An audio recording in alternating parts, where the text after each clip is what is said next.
Welcome, everyone. My name is Tristan Claridge, and I'm the convener of this webinar series for the International Social Capital Association. The association's mission is to advance the research and application of the social capital concept, and we're open to members. If you're interested in joining, please check out our website and join up. In this session, we welcome Associate Professor Garth Stall from the University of Queensland and Dr. Sarah McDonald from the University of South Australia for a presentation about first-in-family students accessing and operationalizing social capital in higher education. So self-crafting, social disadvantage, and pursuit of belonging.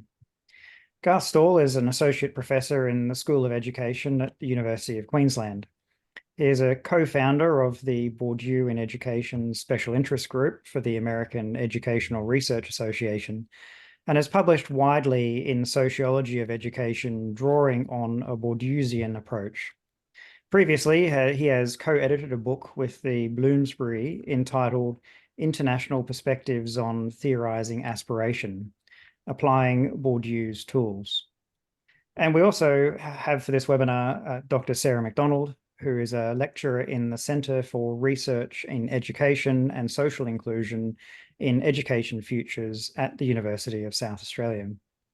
Her research in sociology of education focus on gendered subjectivities, girlhood, learner identities, social mobility, social barriers, and inequalities in education. Her most recent co-authored book is Gendering in First-in-Family Experience, Transitions, Liminality, and Performativity.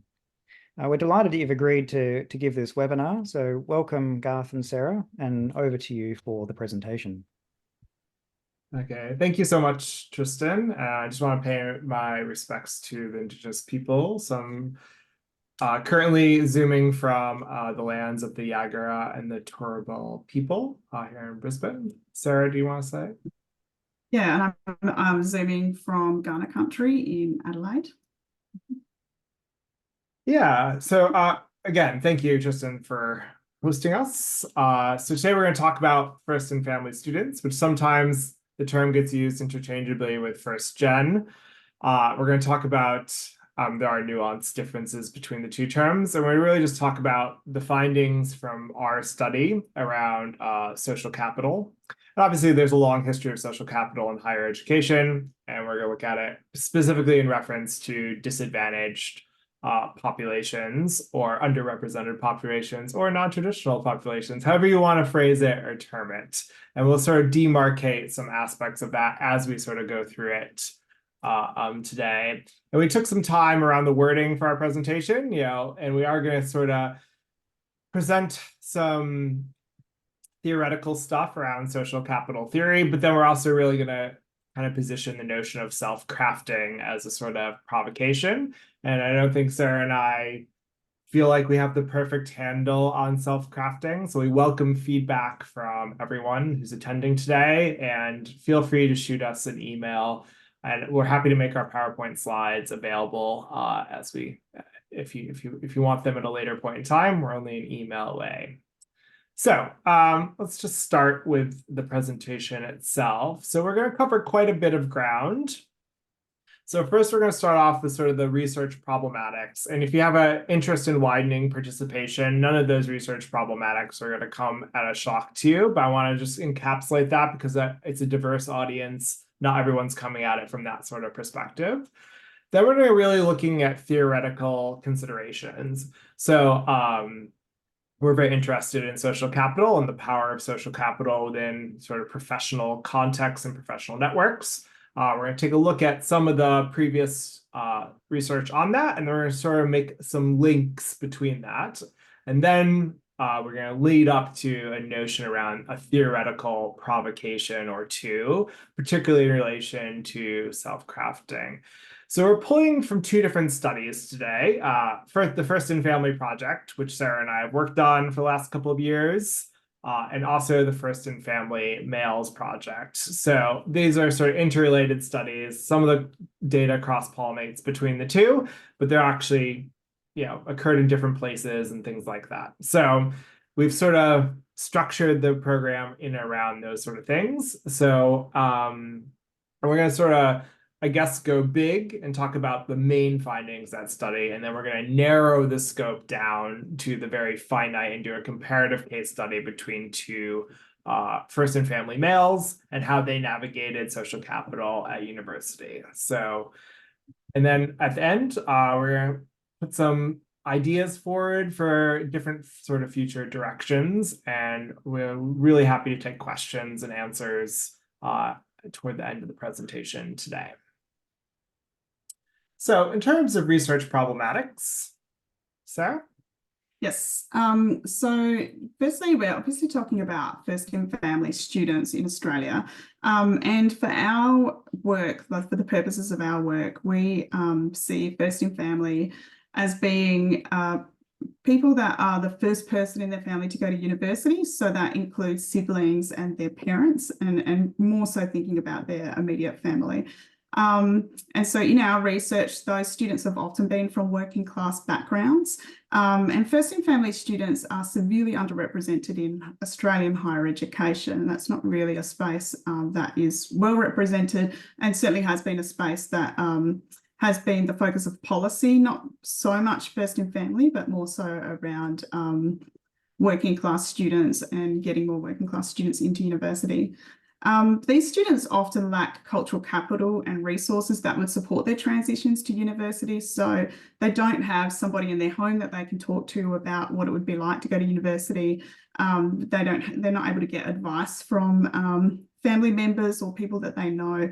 And so they're really kind of on their own in terms of that kind of thing. And they often don't even really know how university works. And furthermore, their habitus is class. So they really are coming from these working class backgrounds. They've got particular ways of being, and that impacts their transitions as well.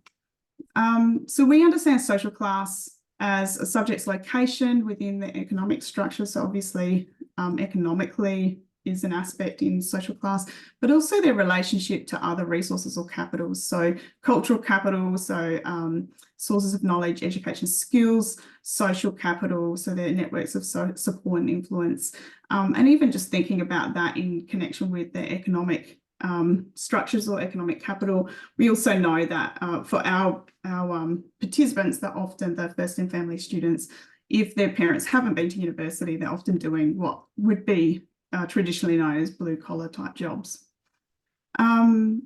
So we know that for young people that their experiences with social and professional networks can be really significant in terms of determining their success at university and how they go with that transition. And so if we think then about what happens for young people when they don't have those experiences, that's been kind of the focus or a lot of how we've thought about our work and our research.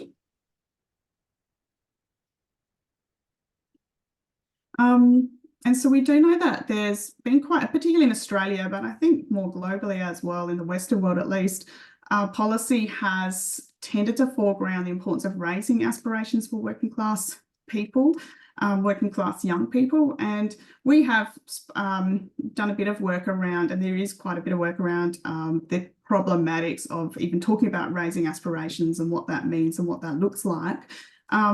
But when we're looking at young people who already have plans to go to university, I guess in that situation, we can look at it as that their aspirations have been raised. And so we're looking at, well, what happens next? We can't just stop at the point where someone decides or aspires to university, but what does it actually look like? And so we're interested in how first and family young people consume higher education. What kind of capitals do they bring with them? What kind of capitals do they see as valuable in that kind of transition? We also know that the transition from higher education or into higher education from secondary school is very much both an academic and a social process of acclimatization. So it's not just about learning how to be a student in this kind of different space, but also there's the social aspects of university.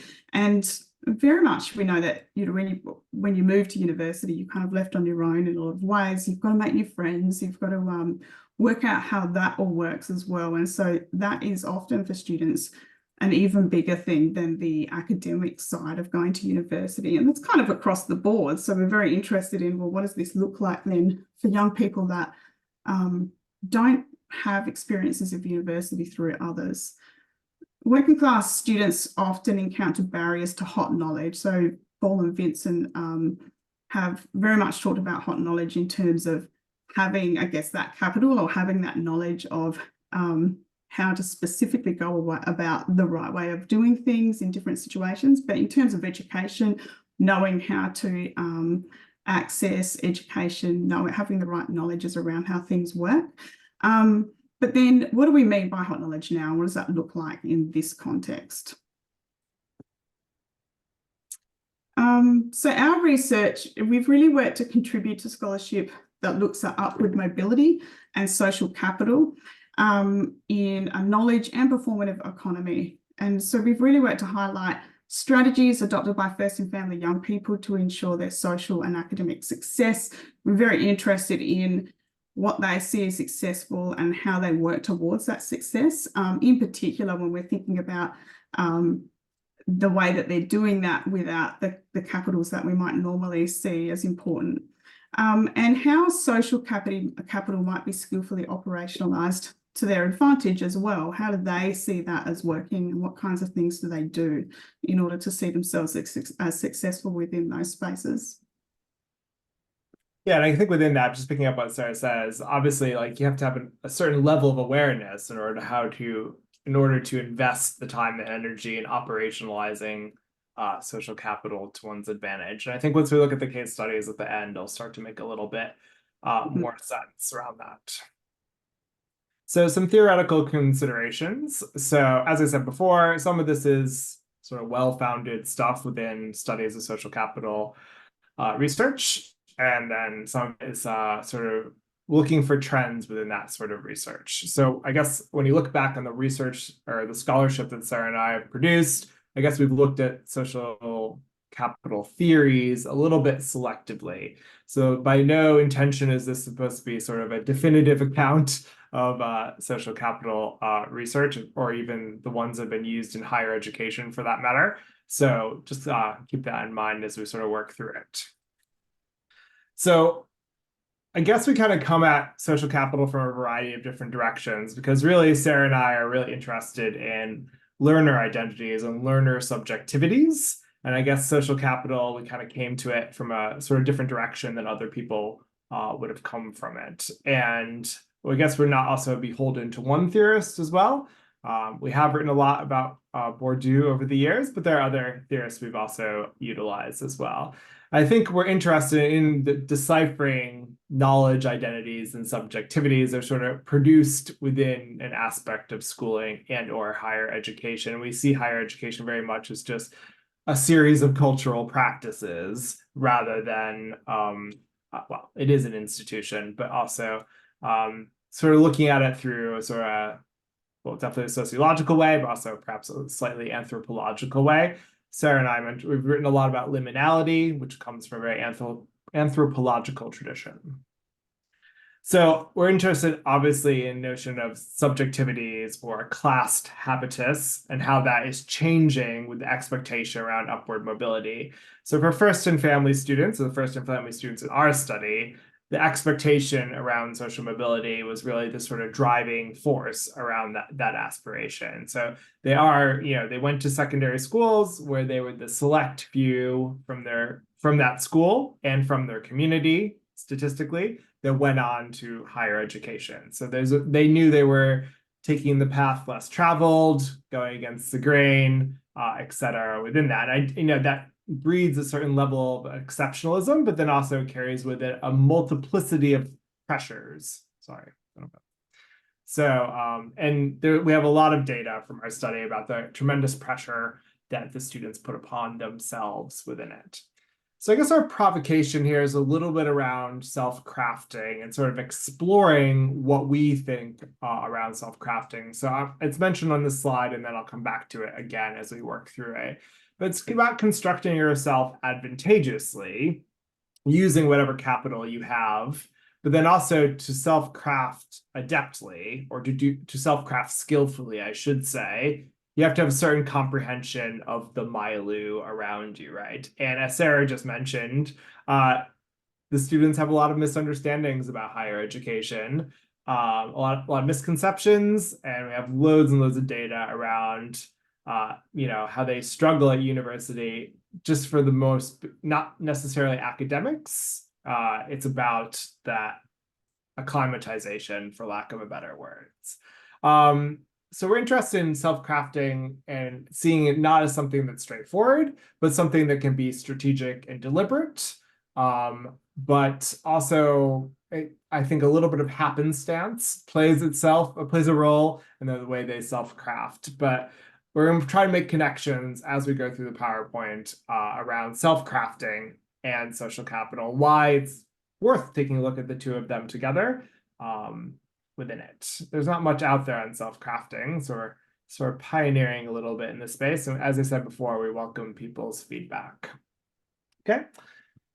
And obviously, social capital, a lot of theories say there's this sort of consensus within these theories around relationships, connection, and group membership. But in a lot of, even Bourdieusian stuff within higher education, is going to university is a membership unto itself, right? But then we see, all these little mini memberships along the way, right? Joining the right club, the discipline, there could be specific memberships within the specific disciplines that they choose to study as well. Then also, I'll talk a little bit about Putnam, Bourdieu, Coleman. I just very quickly as we go through it, because we are working across multiple frameworks and trying to bring those frameworks into conversation with empirical data. And Bourdieu obviously writes that social capital is this sort of aggregate of potential resources, and then it's sort of made real through the institutionalized relationships of mutual acquaintance or recognition. And obviously there's 1,001 Bourdieusian quotes around that. There's just like 1,001 Putnam and Coleman quotes around that. But that quote does sort of resonate with also scholars, and something to guide us as we sort of work through this today. So as I said, I'll just talk about each one just a little bit, just because I assumed the audience today would be diverse and that some people have a preference for a certain scholar over another scholar, or some people want a little bit of knowledge of how we saw these sort of things. So obviously Putnam is all about the forging of the strong connections. And again, this is not particularly nuanced. And obviously there's a lot more you can say about each one of these scholars. But we were just looking at their sort of scholarship and how it sort of speaks to our research today. And Bourdieu talks about this, social capital in a variety of ways. I just mentioned some, but also I think the notion around investing in social capital. And once we take a look at the empirical data, I think the level of investment is really interesting to see, because many of the first and family students that we talked about, we recruited them when they were in their last year of secondary school, and they never mentioned, anything around social capital, what could be perceived as social capital, because they existed in a very tight-knit sort of working class community and a very tight-knit schooling structure. But then they go to university, and obviously they're excited by the tremendous pressure that they're put on under to perform well and things like that. And there's like, for some students in our study, not all of them, there's like this epiphany moment where it sort of happens and they just realize that university is not about the learning. It's not about the degree piece of paper. It's around the networking. So if you look in that data that we collected in secondary school and you compare it to the data of their first year of university, and we tried to document very heavily those first 6 weeks of university, first 8 weeks of university, you can see they really dig into this notion of networking, and they use the term networking where previously they didn't use it at all, which I think is telling and interesting to consider.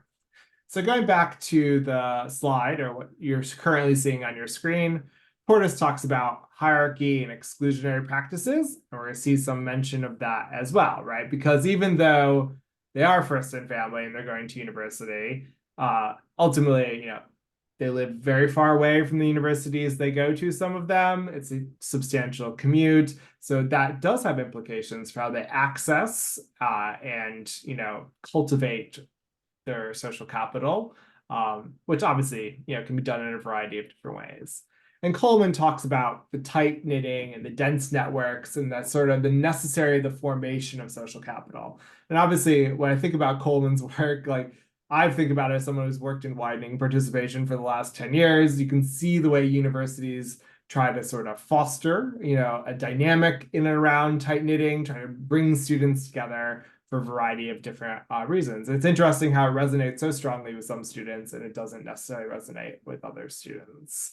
And then also within this, the last thing on your screen there. So Lynn talks about social capital in terms of a neoliberal personhood, and particularly within those aspects there around how you're acquiring and deploying resources like capital is very strategically to your advantage. So kind of taking aspects of Bourdieu and sort of bringing it up into a sort of a Nicholas Rose neoliberal subjectivity sort of aspect within it.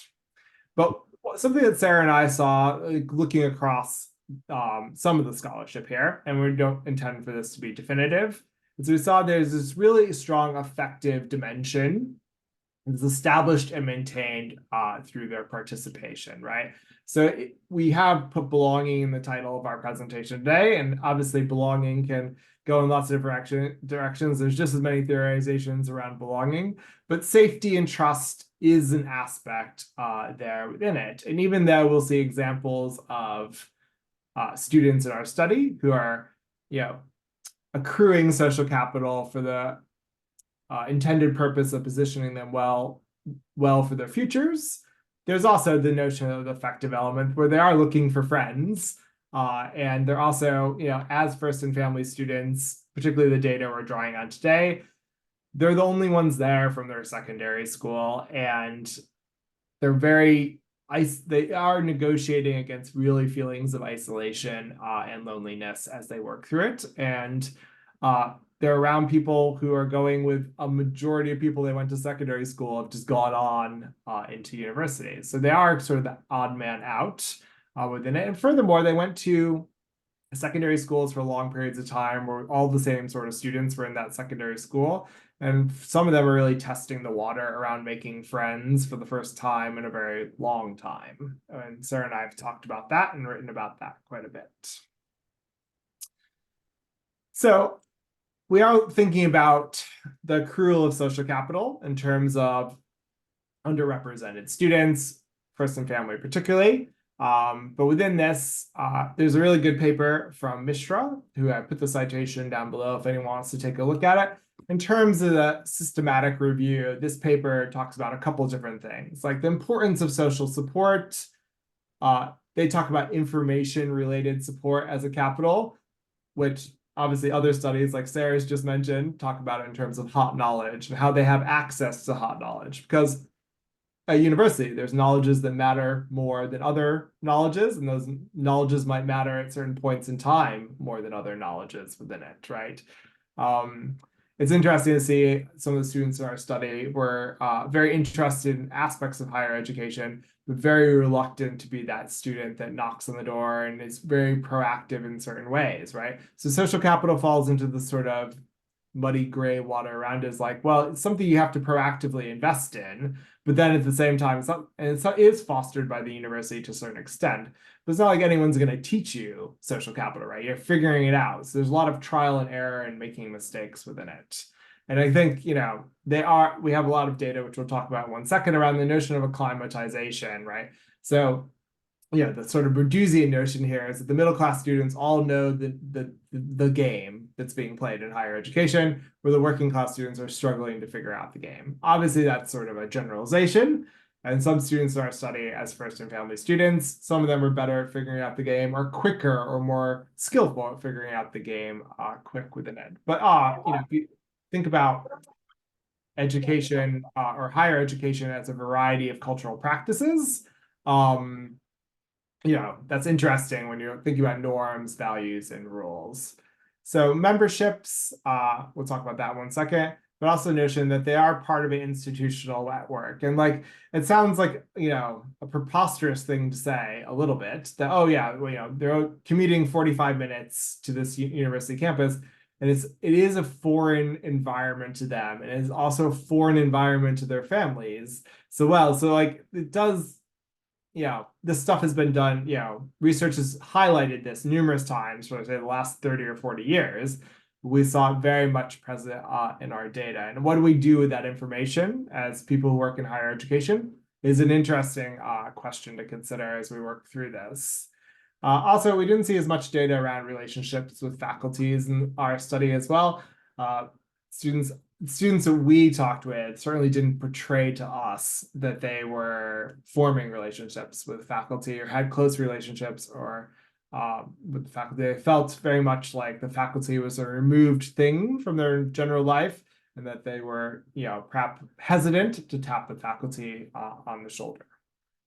But anyways, we'll talk more about that. So, why research social capital and why does it matter?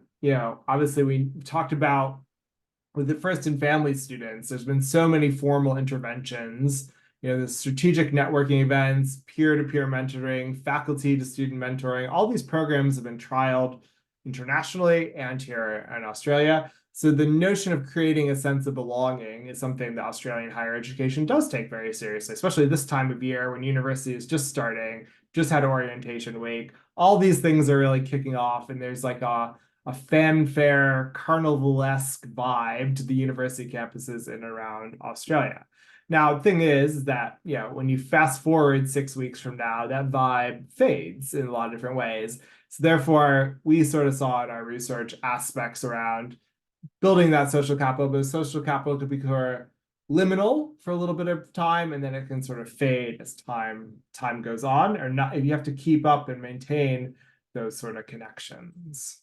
And then obviously there's a lot of stuff on social capital and youth transitions out there. But our knowledge is more around how they self-craft themselves to access, accrue, and mobilize their social capital. And what we present today is just one sort of snippet of the study. We can answer further questions as we go forward. Just mindful of the time. Okay, social capital and self-crafting. So self-crafting, as I mentioned before, has not received very much attention, but Sarah and I are interested in it, so we're going to give it a little shout out today.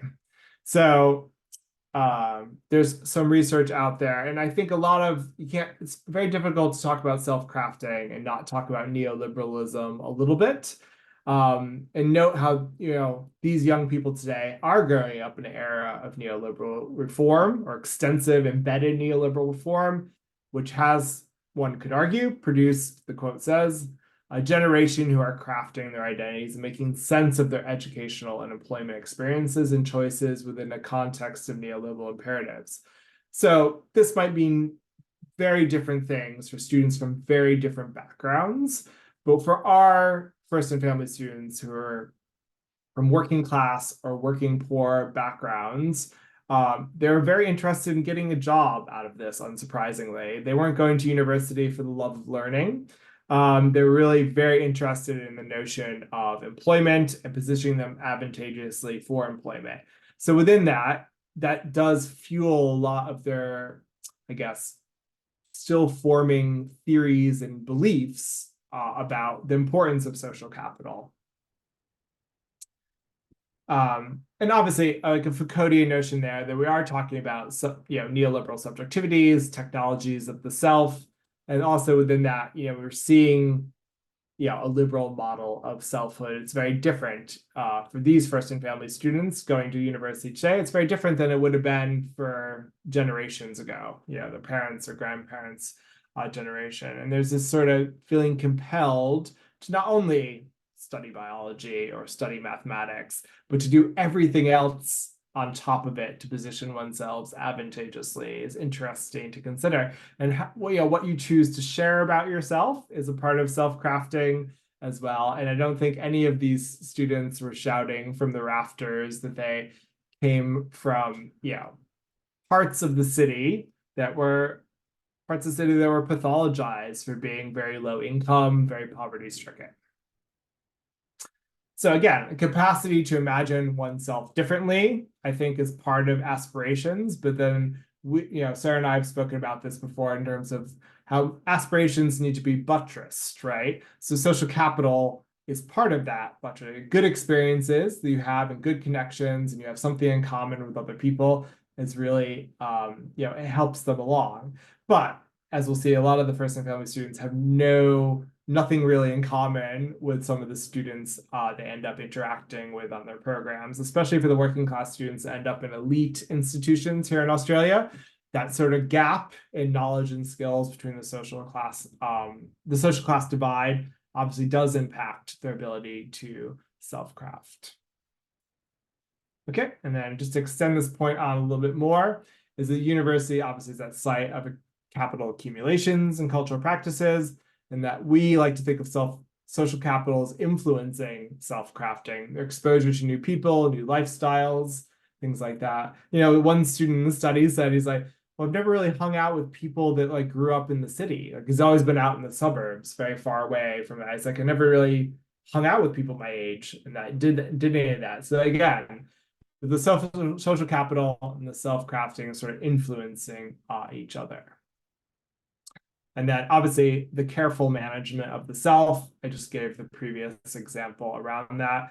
And we're all in the careful management of the self. It's very interesting how many of the students in the study, got a LinkedIn profile in the first couple weeks and were actively working to sort of accrue aspects of social capital that way, meeting people on their program, things like that. And then obviously the sort of the neoliberal version of selfhood is around notions of employability. And I think that's something that is really important and really sort of fuels their fire as they work through this. Okay. And all of that has sort of implications for how they accrue social capital and maintain it as well over time. Okay, Sarah. Oh, you're on mute.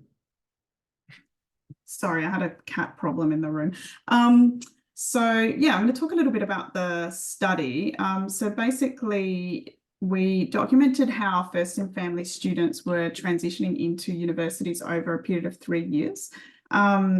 And this was across multiple universities, so some elite universities, some of the newer universities. We had 48 students who were in the project. That was 22 girls and 26 boys. All of these students lived at home, and for those people who were overseas, this is very typical in Australia for university students to stay home during their university studies, or at least for the first few years. And it's also very common for young people in Australia to choose a university that's the closest to their house. So, students from more advantaged schools or more advantaged backgrounds are tending to then go to their more advantaged universities because that's just around kind of where they live. And then students in more disadvantaged areas are less likely to go to those kind of elite universities because they're less likely to go to a university in the city. And so, so it's very common though, just for those students to go to a university close to home. And even some of that was around social capital as well. There were very few students in our, or very few participants in our study who spoke about having made a specific choice about the university they went to based on what they thought would position them best, or which degree they thought would be best for them. Usually they were choosing what was closest to their home, and they hadn't really, well, they weren't really tending to think about the universities in terms of that the university itself might be something which would give them a particular type of capital in the future. We collected data through interviews, so we tended to do all of our interviews were open-ended interviews, one-on-one with participants, so we would sit with them individually, and we'd kind of just let them talk. We were always really interested in aspects around capital, self-crafting, how they were experiencing those transitions into university, and so we did have sets of questions to try to get them to talk about those things, but we were also really open to hearing what their experiences were and what they spoke about as well. And those interviews tended to go for around an hour, sometimes longer, and occasionally a little bit shorter.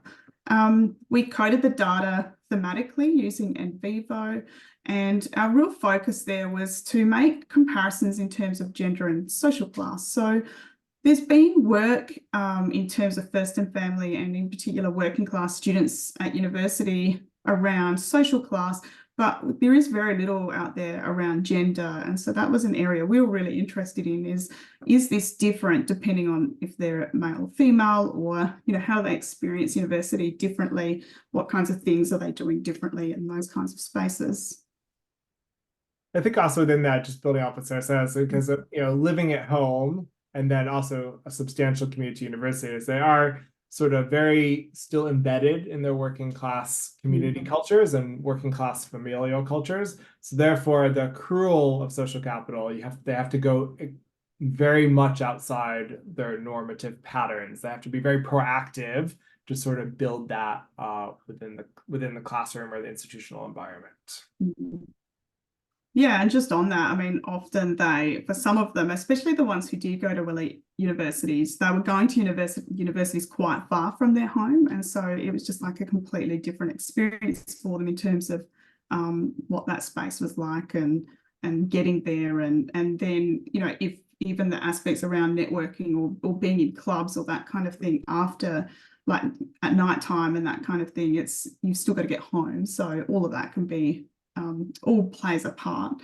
So in terms of the key themes that came up in terms of specifically self-crafting and then also belonging, we're going to talk about these 4 themes today. So the first one was around networking. And interestingly, our participants didn't, you know, we could, when we were analysing the data, we could see that what they were talking about was networking, but they didn't always necessarily refer to it in those kinds of words. They don't always necessarily say specifically networking, but there was discussion around making friends, getting to know people in their degrees, or getting to know people through clubs and that kind of thing, and just really considering, you know, who was helpful to be friends with or who was helpful for them to get to know.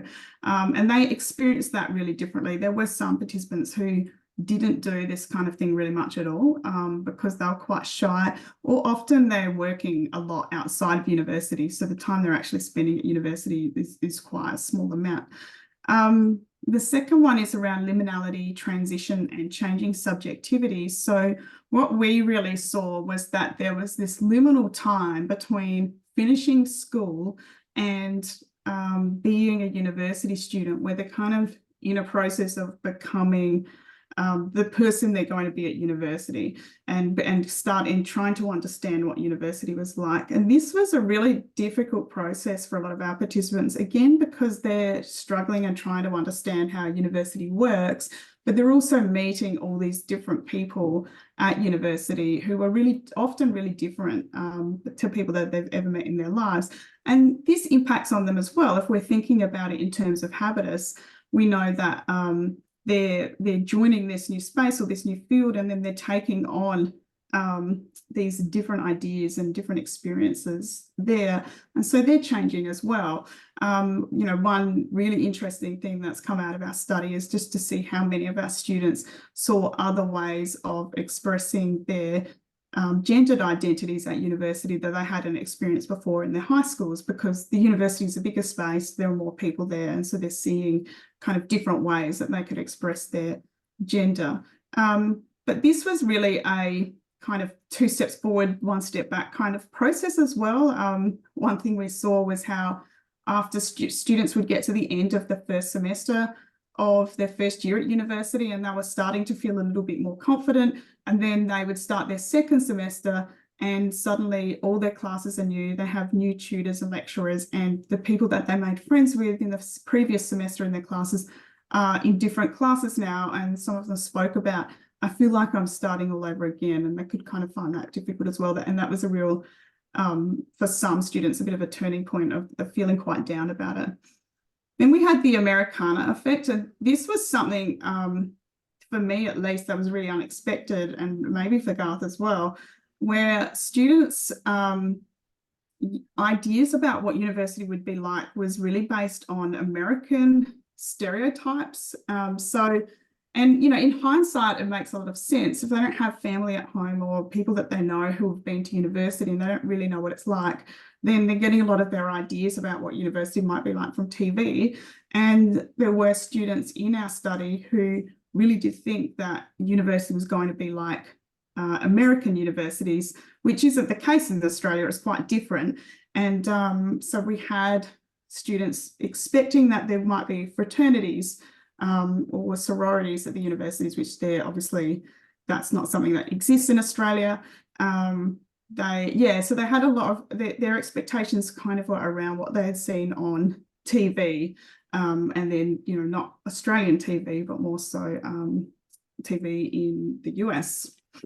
And then we had this idea around DIY or do it yourself and the hard graft, which really was just focused on the way that they were really kind of a little bit on their own. One of the issues we do have in Australia is a huge lack of career counselling in schools. So a lot of the career counselling is coming from their teachers, and the teachers aren't necessarily trained in career counselling. They don't necessarily have the most recent information about how to support students in that space.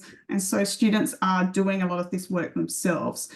They're choosing careers based, again, on what they've seen on TV, on having chats with their friends, on something that they think would be interesting. And there isn't a lot of sense of thinking about the long term and what that might look like and what they actually need to do to best position themselves for those careers as well. And in particular, again, we think about for first and family students, they don't always have the kind of capital around them or the support around them that can help them to navigate some of those spaces, because they're the first one in their family or often one of the only ones in their school that are going off to university. And so they're really kind of a little bit on their own in that space.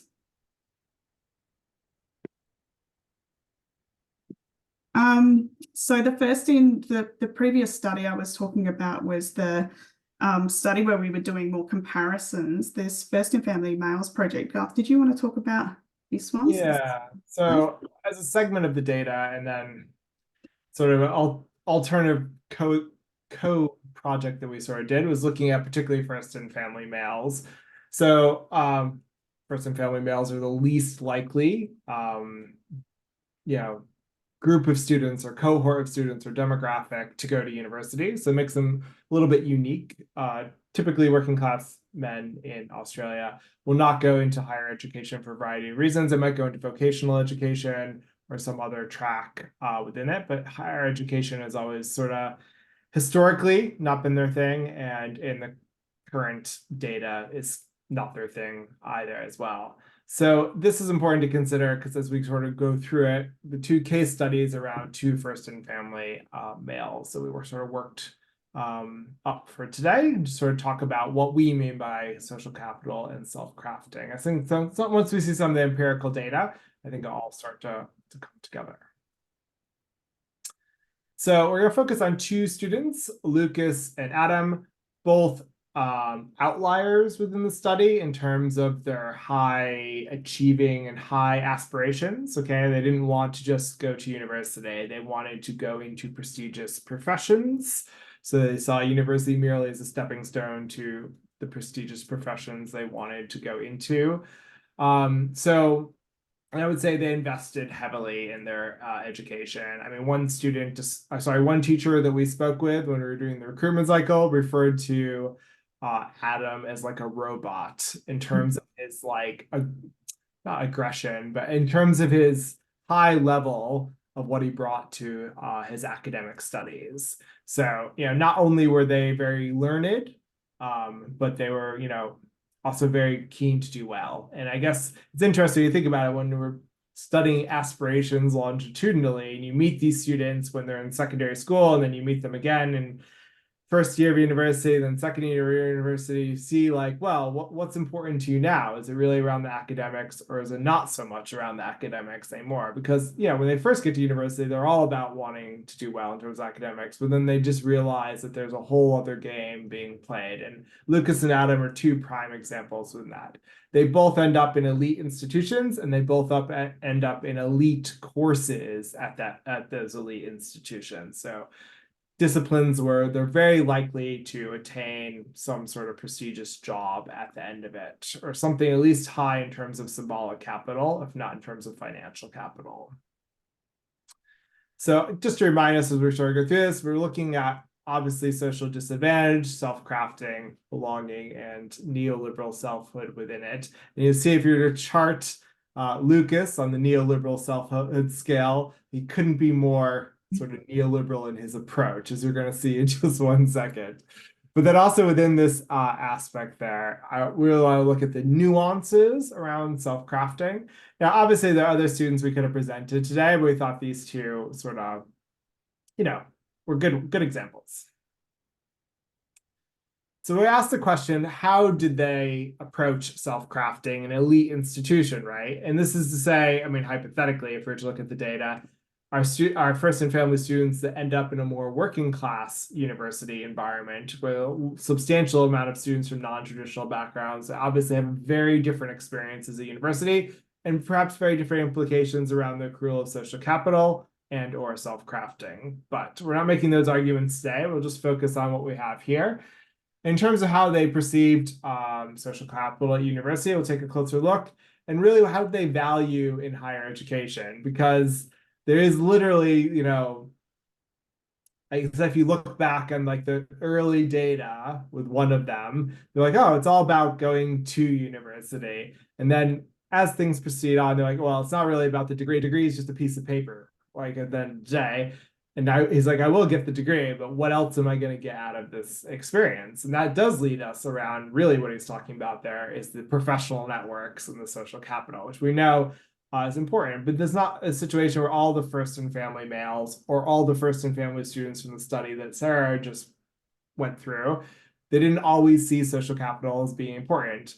Some of them worked a lot of hours at I guess service work sort of jobs and within that sort of service economy, and all the time they're spending there is time they're not spending at university, and they're not accruing social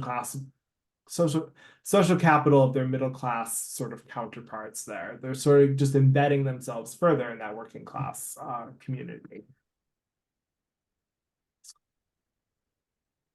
So not to forget the theory, because the theory is really important there, is I think what we're going to see, just to preempt here, is much more aligned with a Bourdieusian or Lean approach around the notion of, actively and strategically accruing social capital. Very true for one of the boys in the study, where you're going to see a lot less emphasis around Putnam and Coleman's sort of work here, but then also the notion of the exclusionary practice and how they present themselves, right? So subjectivity is just, at the end of the day, it's a presentation of self, right? At the end of the day, and look at their differences as we sort of work through this, because I think it's interesting to consider this notions of self-crafting.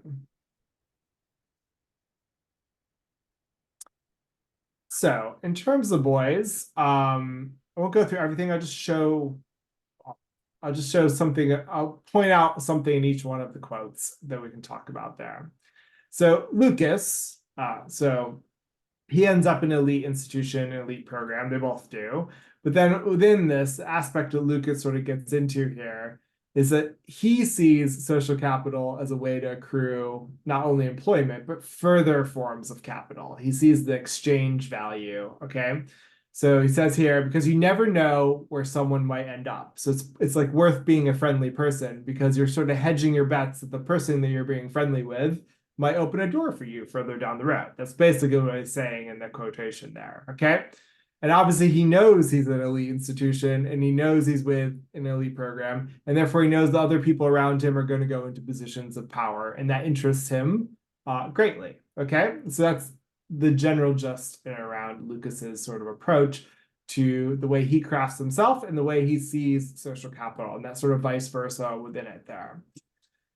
So whereas Adam in the other quote here, he talks about it in more, and not in a sort of neoliberal sort of sense. He thinks about it in terms of like friendships. Like he even uses the term friendships, where Lucas does not use the term friendships, he uses the term networks. And I think the difference in the language there is particularly telling there.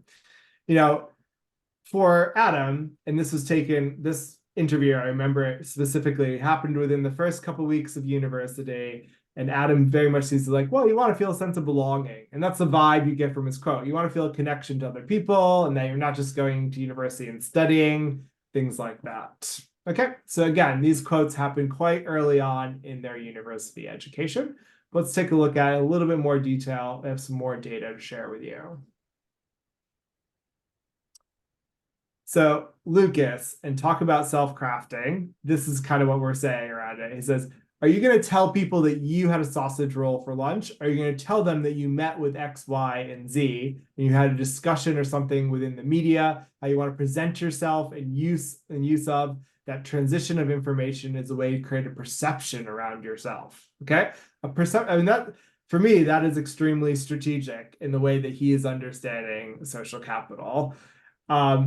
So if you want to connect back to the scholarship around a working class personhood versus a middle class personhood, you could make the argument here that Lucas is sort of embodying more of a middle class accrual within that. Certainly not a traditional working class subjectivity that he's presenting here that we've seen in the work of Bev Skeggs and Diane Ray and all those other scholars from the UK.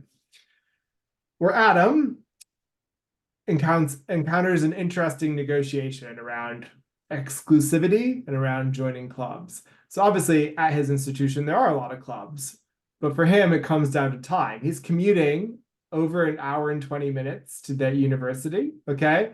And he talks about he wants to join the clubs, but he doesn't really want to spend the money on the fee to join the clubs, which is only $20 a year for the fee, okay? He says he's already part of an athletics club back in his working class suburbs. So therefore, he doesn't see the need for it in quite the same way. Okay. And then also you can see here, he's like, oh, well, he has to make a decision. He gets an email about going to a club recruitment event, but he chooses to go to his class and not go to the club recruitment, which is an interesting sort of tension there when we think of the university students that we teach and what they want to get out of university and things like that. Okay, so keep an eye on the self-crafting as we sort of proceed forward with it. So obviously Lucas is extremely strategic within it. You know, he even says the words, it's not necessarily who you know, sorry, it's not what you know, it's who you know, okay? Which for the first and family males in the study who stick with university and proceed on and go for the 3 or 4 years, depending on their degree cycle, they all sort of allude to this at some stage. If they stay in higher education for long periods of time and they're exposed to the social milieu and the cultural practices of higher education, they all come on to the importance of networking at the end of the day.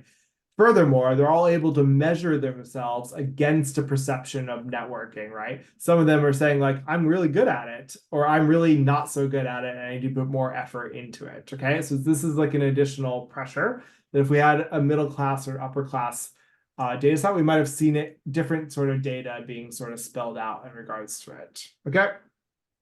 You can see here, Lucas, you know, is concerned about employability, as they all are within it there.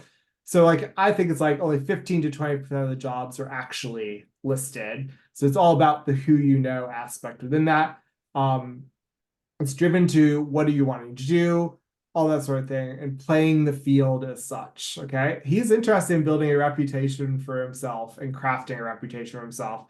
Because obviously, if he puts out the right reputation, then he's not actively building that social capital. People are coming to him for his social capital as part of it. So an interesting sort of way to perceive the events. Now, if you take a look at Adam in contrast,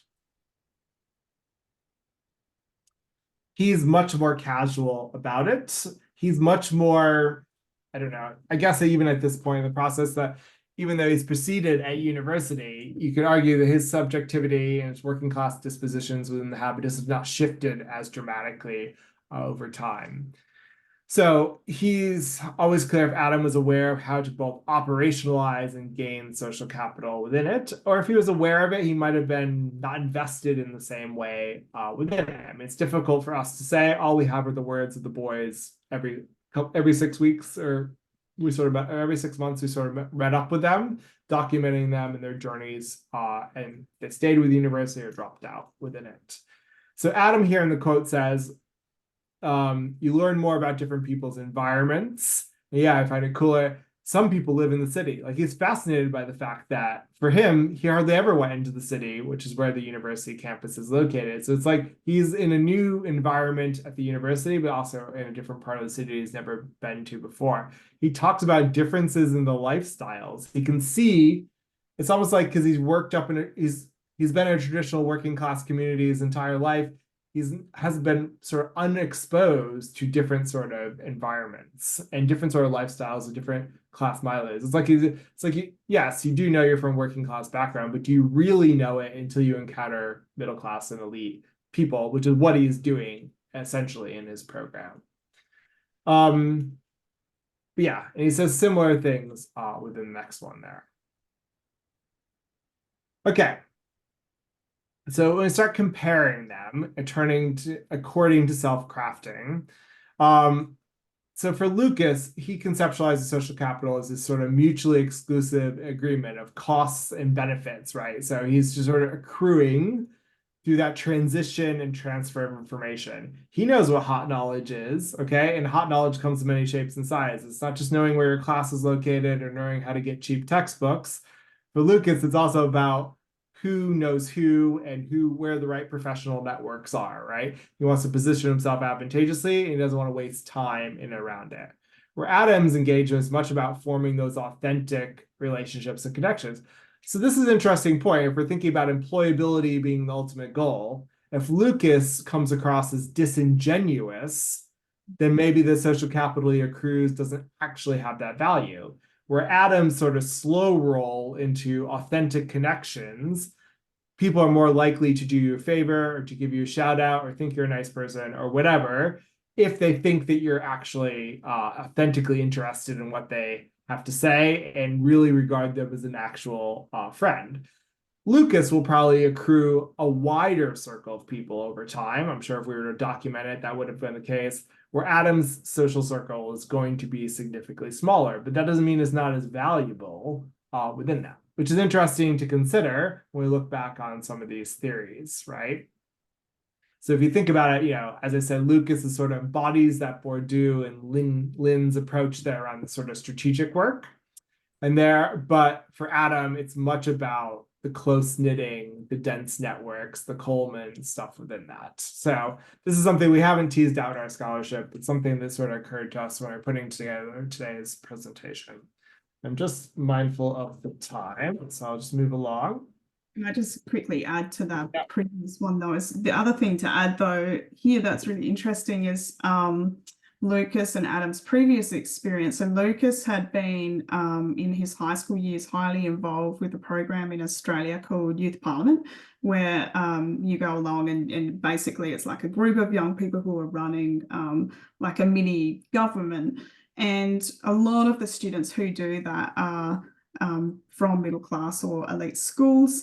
And so he had quite a bit of experience, although he was from a very working class area, he'd had quite a lot of experience before he got to university around how some of the networking and that kind of thing worked. The bit that was interesting to us about this was that he kind of saw through what people were doing. So we could see that people were forming relationships because of how it would help them to get ahead. But I think what was interesting was that he could see that and he was doing that, but he was kind of talking about it in such an honest way that we could see the aspect where he wasn't even trying to pretend that this was forming friendships, which I think in middle class circles, people might be a little bit more careful about how they speak about it, and they might at least even pretend to themselves that I'm just making friends. But this isn't what Lucas was doing, and he was very much being really, really strategic around how it worked. He seemed to have watched a lot and have a good understanding around how it worked. And Adam hadn't had these experiences, so for him, he was more seeing the importance of these friendships in terms of how it would help him to feel that sense of belonging there, and how it would help him experience that transition as well. So in terms of future directions, to round off for today, is obviously the experiences of first and family students highlight that sort of nuance between accessing and operationalizing social capital to one's advantage. And do they always see it as to their advantage? And obviously, linking back to what Sarah talked about before around this social, like there's a lot of misconceptions they have around university. And it's like, as I said, we can see there are various epiphany moments that occur where they really do start to change their approach around aspects of their higher education or what they want to get out of it. You know, they're all engaged. I mean, all of them are engaged in embodying and performing those neoliberal subjectivities. I mean, it's what higher education has become increasingly about. And I think it contrasts quite sharply with their working class schooling environments. We did spend quite a bit of time in their school environments and knew their school environments. And they were just, sort of disadvantaged secondary schools that sort of run the mill sort of stuff. And they were also the big, in by year 12, they're sort of the big fish in the small pond, aren't they? A lot of these students are considered exceptional within their schooling circumstances, and then obviously they go to university and they are the small fish in the big pond. That sort of dynamic does figure out in a variety of different ways. If we look back at Lucas's words around his strategizing, you could make the argument that anxiety or fear or feeling those emotions of being an outsider sort of motivate him around aspects of social capital. One could make that argument for sure there. Yes, and obviously we don't know necessarily the consequences around their self-management and self-presentations. We're not there observing them and their sort of interactions. Both of them will go on to get very successful jobs, I would assume. Well, how much the social capital and the accrual of social capital and self-presentation figures into that is an interesting question to ask. Many of the first and family students in our study will go through and get jobs that are just more regular jobs. They're not the jobs that there would be the high aspirations or the real social mobility jobs, I guess, within that, or the ones that are the upper echelons, shall we say. Okay, so yeah, this sort of rounds up what we wanted to say around everything today. So we'd love to hear your feedback and your questions. We certainly don't have an answer for everything, but we will try our best. Right. Thanks, Always Garth email and Sarah. Yeah, thanks for that. So we'll take questions and discussion now. Feel free to post in the chat if you would like, or you can raise your hand within Zoom, and when I call upon you, if you can unmute yourself to ask your question, you'll find the raise your hand symbol under the reactions button within Zoom. I might ask the first question if I can. Very interesting to describe the process of learning social capital, not exactly the words you used, but what that actually means for different people. And I guess from different theoretical perspectives, it may mean different things. For some, it may mean that you're meeting people in the higher education context, developing those friendships. It may be that you're learning the rules of the game. And I think that is a phrase that you did use. And also maybe developing a sense of belonging and those symbols of identity, to actually have legitimacy and credibility within that social space and feel like you belong and you can be seen to belong within that space. And so I think it's quite interesting to think of it in that way. And I guess Lucas, in the case that in your research, you found Lucas and Adam taking quite different approaches to learning social capital, as it were. If we take a more comprehensive view, though, how would you describe learning social capital in a higher education environment? So I guess, like practically, what does a student coming in need to do in order to learn social capital, basically to acquire it? Yeah, I think, I mean, I can only speak because all our data is first in family, first gen sort of data. So I think, I mean, obviously, like they have a lot of social capital within their working class communities or within their churches and things like that. But in some ways, there's a really good point in one of the interviews where the boys say, but it's different at university. Like I think they're aware of, I think they see the social capital in their communities as genuine and authentic, where I think at university, they're aware that it's social capital for a purpose, right? So within it. But sorry, that doesn't quite answer your question about learning it and how they learn it. I'm sure it's a situation of trial and error within it. Well, I Yeah. guess it's not maybe not so much exactly what how they need to do it, but what they need to do. Mm, Because, if we think about first in families, they generally speaking, they don't have a lot of access to the benefits of social capital for their higher education. They don't have someone to ask about how to submit an assignment, how to get an extension, how to study where the library is, on and on and on. They don't have those kinds of access, even though they have social capital within their working class community and family and so forth. They don't have access to that stuff they need for their higher education journey. So then they need to gain that. And I guess that's kind of that thinking through what they need to gain and how do they then go about gaining it. And it seems to me that it's across at least those three areas. Like, if you can learn the rules of the game, but if you don't also meet somebody, then it doesn't help. You don't know anyone to ask to share to get social support. So you need at least both, and potentially you need the third aspect as well, which is that sense of belonging, that mm, legitimacy and credibility to be able, and they're all interrelated, of course, as well, because you need the legitimacy to be able to meet people to then learn the rules of the game. And maybe there is some causal direction there about which things you need first somehow, although they're all probably happening simultaneously. Yeah, I mean, certainly, I think for me, one of the biggest things I noticed for students that they needed to learn in terms of social capital was I think the networking aspect, and not so much networking to the point of what Lucas is doing, but the aspect of it's helpful to you if you know people that you can talk to on a day-to-day basis. And also seeing that it's okay to have relationships with people that are around support and aren't necessarily around friendship. So one aspect of this is just the amount of participants, and I'm at UniSA is a fairly working class university, and I see this a lot with students there, of not only not having the confidence to ask for help and support from tutors or lecturers, or talking to people about what they need to get through university, but also knowing that they're actually allowed to do that. So it's not even around the confidence, it's around you are allowed to say, hey, I'm struggling with this, so I need some support, and what can you do to support me? And Garth and I often compare even just our own students, the differences between UQ, for example, and UniSA, and the way that students will ask for help.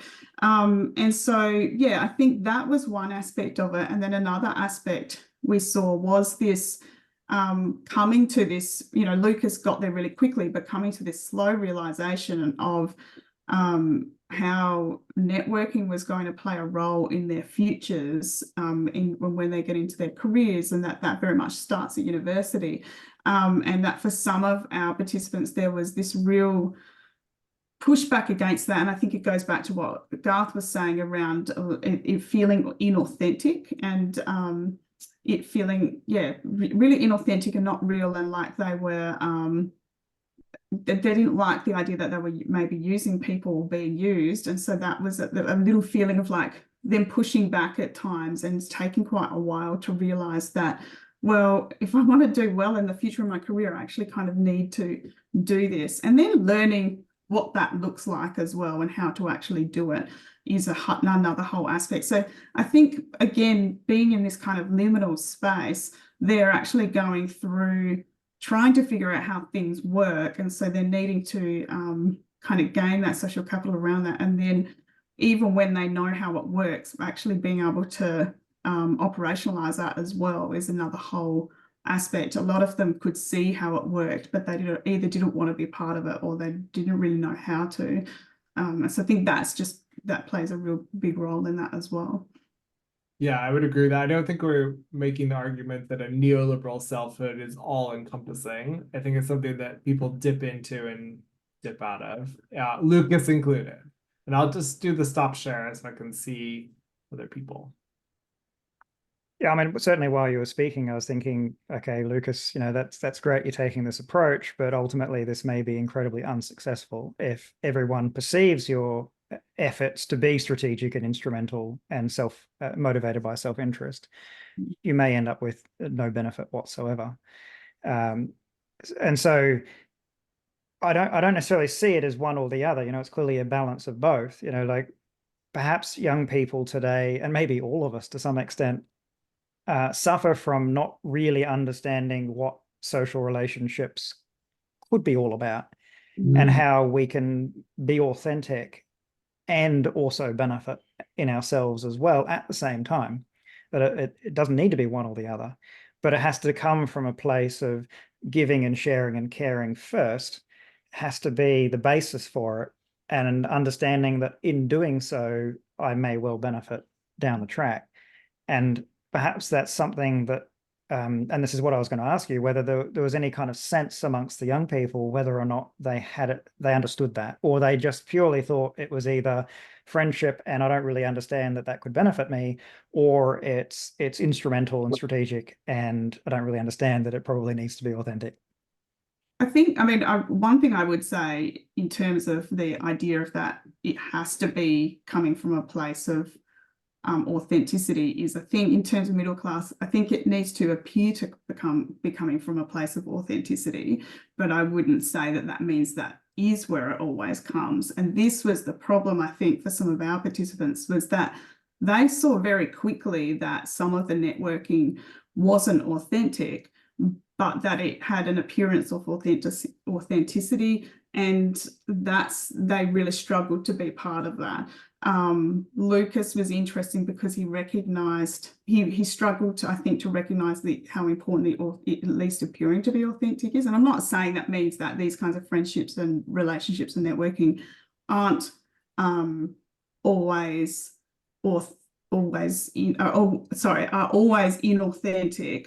But certainly I wouldn't say that the other way around either. And I mean, I had a really interesting example with one of the girl participants who got really involved in a Women in STEM program, where the expectation was she was someone who always dressed in male clothes because she got very comfortable in those, but the expectation in this program at networking events was that you wear high heels and skirts and makeup. And so for the first time in her life, that's how she was dressing, because that was the expectation. And she felt incredibly inauthentic within that space, but couldn't find, was struggled to see how she'd be accepted in any other way. When they were networking, she was at an elite university as well. When they were in these networking spaces, the kinds of questions she was being asked were things like, what holidays have you been on recently? And she'd never been on a holiday in her life. She was from an incredibly poor family. And so she was really honest and would say, well, I've never been on a holiday, or I don't know what this food is. I've only ever eaten at Pizza Hut as a restaurant. And she was interesting because she really was pushing back against some of those ideas around networking and was seeing it as, well, I don't belong in this space because look at the kinds of things they say and talk to me about, and they don't even try to really understand kind of who I am. Lucas was really interesting though, because he also had a sense of, I'm not going to hide who I am as a working class person, for example, but saw that as, again, a strategy that people, what did he say, Garth? Something about that he would be seen as the one who'd pulled himself up by his bootstraps, and that would be advantageous for him in the future as well. Yeah, so he was very comfortable with that subjectivity, but we didn't really get the vibe from our data, which I know has been present in other data around first and family students in Australia, is there's a bit more of a working class pride or first and family pride sort of normed within the institutional environment. We didn't really find that in our data that much. It seems like the students were very, I don't know, private about their class background. That was the impression that we got personally. Yeah, they were more likely to kind of want to hide that, or just downplay it, I think. Yeah. Particularly at the elite universities, it was something that was more downplayed. Yeah. Is there any other questions? Yeah, there's a couple of questions in the chat. I just wanted to make one comment before we move on to that. when I was teaching, I also taught into a tertiary preparation pathway program, which was a pre-university program, primarily mature age students who many of them didn't finish high school or finished high school so long ago that they felt very uncertain, uncomfortable with the prospect of attending university, and a lot of lower socioeconomic people as well within that cohort. And what I detected quite early on was that huge amount of uncertainty about, well, what is this university? No one's in my family is able to tell me about it. And therefore, I just have like paralyzing uncertainty about what it actually involves. And so I was able to develop into the coursework activities to get them exposure. Right. As a group, we're going to the library because you're going to find a book and you're going to, it's a super simple task, but break down that uncertainty. Right. Now, next week, we're going to go to student services and you're going to do this. And just getting the students to go through that process of breaking down those uncertainties seemed to help a great deal in their pathway to university. Yeah. And that must be like the missing piece for so many first in families is the uncertainty about, well, what is it? And what do I do? And how do I, and there's no one to ask until they make friends, of course. Yeah, and often their friends are other family or working class students that also don't really understand how it works. I mean, one of the things I found really interesting is I've got two children who are currently university students who've just started in the last couple of years, and they often have no idea what's going on, but they know that you're allowed to go and ask people, that you can call someone up, or they talk to me. And often it's things that they're talking about, something that they've done or planning to do at university. And I say, wait, that's not correct. This is what you need to do, or this is how you manage this situation. And every time I'm struck by the fact, well, if they're making these mistakes or if they're struggling with how it works and they have an academic living in their home, what chance do these first in family students have really to have, an easy time of it? Because that, it's just completely different, and they don't have that same. They don't have someone when they're making a comment about a problem they're having. They don't have someone that'll even notice that they're about to make the wrong move and say, no, don't do that. So yeah, it's really interesting. And just to answer the question that's just come up in the chat, that relates to that. No, the universities don't have first in family programs that any of our participants were at. And I think very few universities in Australia have a first in family program. Often the support that you can get in that kind of area is similar to what you were talking about, Tristan, which is that if you're in some kind of bridging course, which tends to be mature age students, it's not students coming straight out of high school, or very rarely students coming straight out of high school are going into those bridging courses. So that it's almost like this group is the group that gets missed, because there's an understanding that the mature age students might need some of that support. Yeah, also in that, I mean, Lisa's question about like what could universities do more? And I think this is the whole thing, is that we really focused on students and self-crafting. We cannot hide the fact that the university culture is a very specific thing.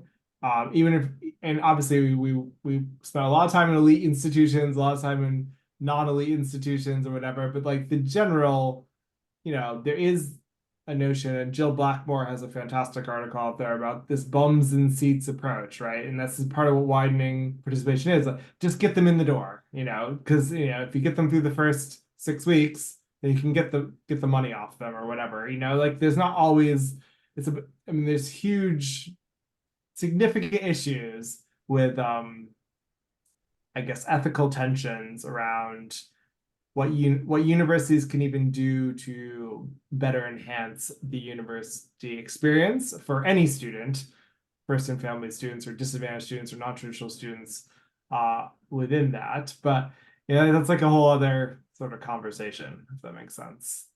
Because obviously many of them must feel like a number and feel like that's normal within it. I don't know. Yeah, absolutely. I just posted in the chat that a lot of Australian universities have first year retention programs, which is really focused on some level of networking and belonging and getting to know people and social support. But it certainly like the purpose is very clear. It's to retain students, and it's not necessarily targeting first and families by any means. Yeah, there's not a sense of that. It's supporting them. You know, so much of university is about what happens after university, and that there's this understanding of you need this degree to get this job, but what other aspects are being missed that help these students to not just do well at university, but to do well once they get into their career as well. You know, it's the getting the degree bit is kind of the least of their worries in some ways. Yeah, you also see a huge emphasis on graduate capabilities, graduate attributes. Like this sort of stuff gets pontificated a lot through it, is around how do we cultivate these sort of more professional dispositions, whatever those professional dispositions are. I mean, that's an interesting sort of conundrum as well. Mm.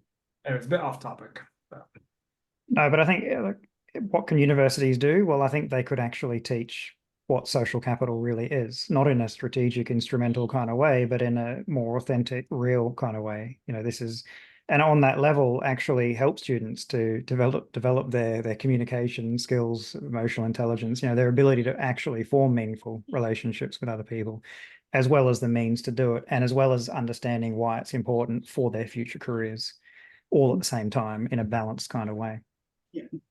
yeah, I mean, another thing, these students went to quite disadvantaged secondary schools, and I mean, I'd have to check the records, but I don't think they took a sociology or philosophy class or any of that before they went to university. Some of these when I say disadvantaged secondary school in Australia, I mean that the curriculum offering is quite narrow in its scope.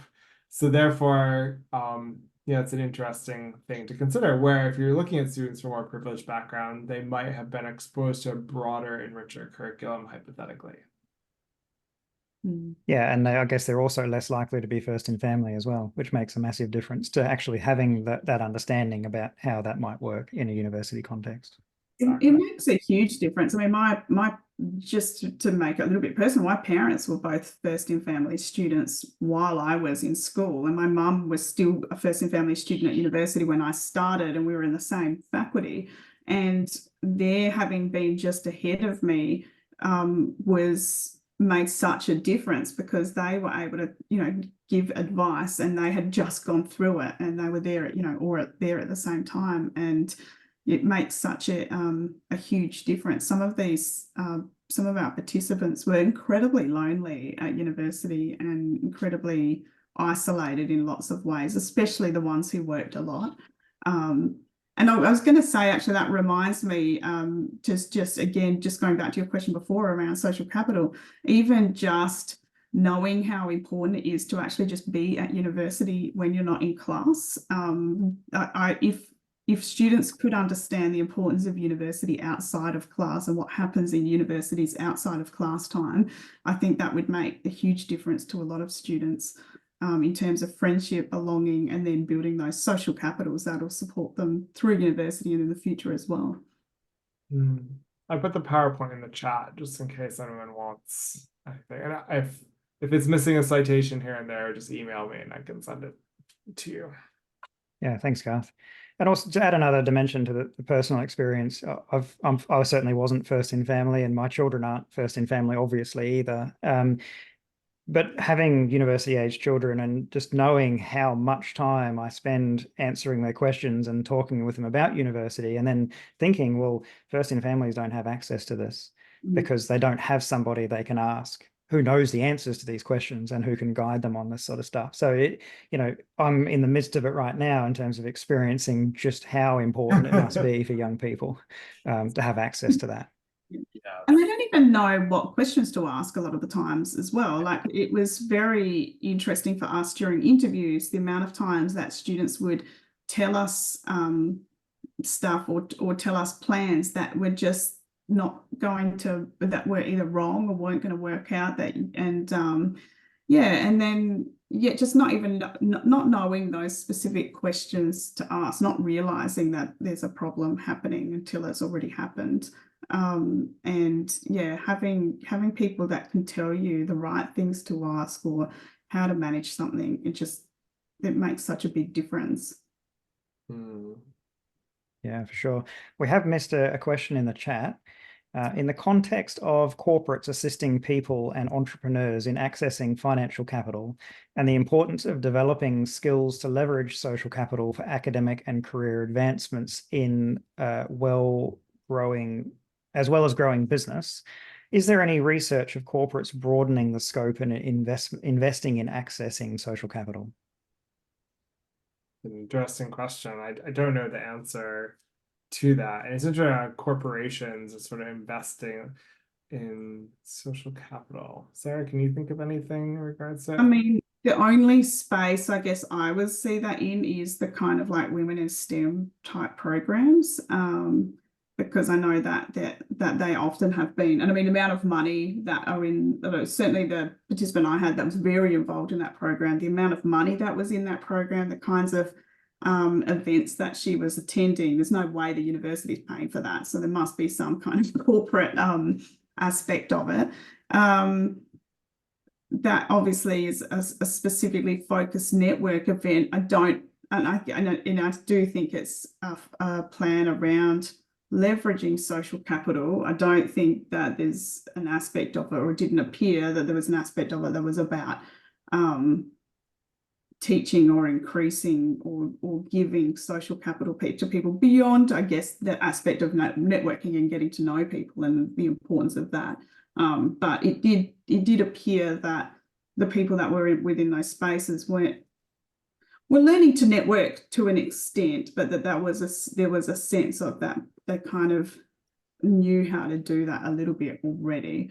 And I think, again, I mean, if you think of students from more elite backgrounds, for example, and with the kinds of jobs maybe that their parents do, the kinds of experiences that the students have already had, that they're not just coming to university with an understanding of how university works, they're coming to university with an understanding of how networking works and how friendships works within those spaces, how to even just eat. This student had issues around just how to eat the kind of food that was there or what the food was.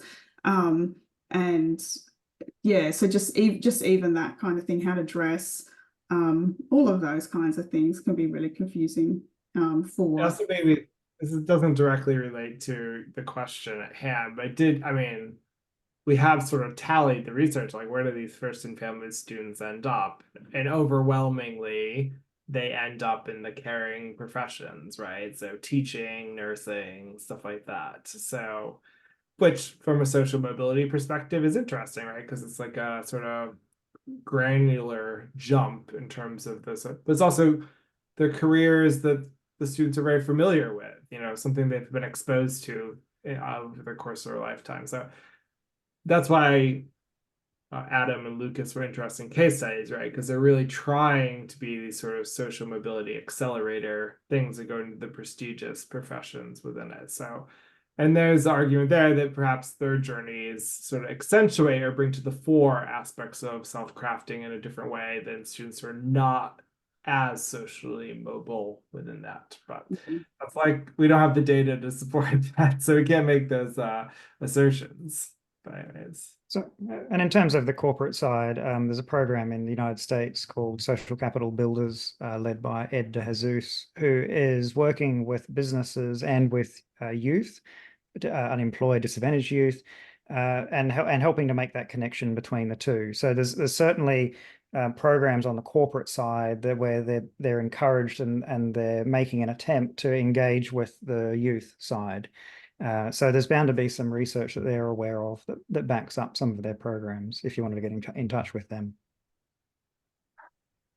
Sarah, there's a good question for you. The last one there. Oh, the gender difference. Sorry. Yeah, gender differences.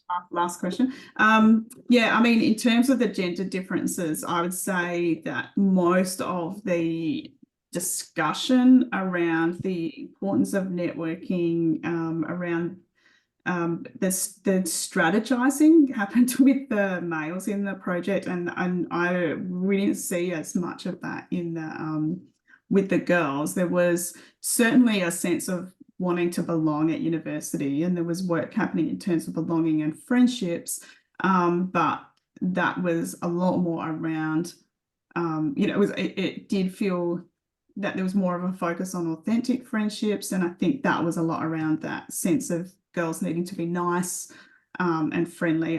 I think that the networking and strategizing becomes a bit more difficult for girls when there's those gendered expectations around girls' behaviour in school, university, the workplace as well. So that sense of niceness, friendliness, not needing to be more caring played into it as well. So yeah, there's very little sense of strategy amongst the girls in that way. I'm putting the article in. It does get a little bit into the gender, and we have the book out on gendering the first in family experience. But the article here sort of kind of brings the conversation to full consensus here, because you can see what professions they went into, and we broke them down by class and gender particularly. So hopefully that's helpful to people. And obviously Sarah and I are happy to answer any further questions over email or whatever. Yeah, great. Well, that's all the time we have, all the questions we have time for. Thanks very much, Garth and Sarah, for taking the time to give this webinar. It's been absolutely fascinating and a fantastic discussion as well. Our webinar series continues next week. We have a presentation called All Is Not Lost on organised crime and social capital formation. So details of that are on the website. Feel free to register for free. We've also posted a link in the chat to our community platform if anyone would like to join that, continue the discussion or get involved in other discussions on social capital. It's free and available to members of the association and non-members as well. So you can get in there and get involved if you'd like to. So that's it. Thanks very much. Look forward to the next one. Okay. Thank you. Thanks for having us. Yes, thank you so much. All the best.